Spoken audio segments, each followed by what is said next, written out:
ക്രൂശിത വഴിയിലൂടെ 25-ാം ദിനം. തൻ്റെ ഏകജാതനെ നൽകുവാൻ തക്കവണ്ണം ദൈവം ലോകത്തെ അത്രമാത്രം സ്നേഹിച്ചത് കരുണയുടെ മുഖം ഉള്ളതുകൊണ്ടാണ്.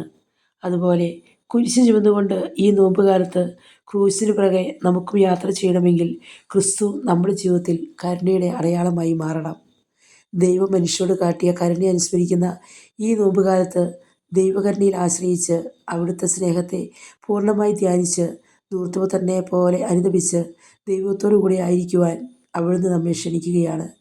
മനുഷ്യകുലത്തിൻ്റെ പാപത്തിനു വേണ്ടി കുരിശിൽ മരിച്ച ഈശോയുടെ വഴിയെ യാത്ര തുടരുമ്പോൾ അവിടുന്ന് നമ്മോട് ആവശ്യപ്പെടുന്നത് ഇതുമാത്രം: നീ കരുണയുള്ളവനായിരിക്കുക, നീ ക്ഷമിക്കണം പരിധിയില്ലാതെ, നീ സ്നേഹിക്കണം പരിമിതികളില്ലാതെ, നീ സഹിക്കണം പരാതിയില്ലാതെ. എല്ലാം ദാനമായി കിട്ടിയതാണ്. അതുകൊണ്ട് മറ്റുള്ളവരുമായി പങ്കുവയ്ക്കണം, അളവ് നോക്കാതെ, കണക്ക് പറയാതെ.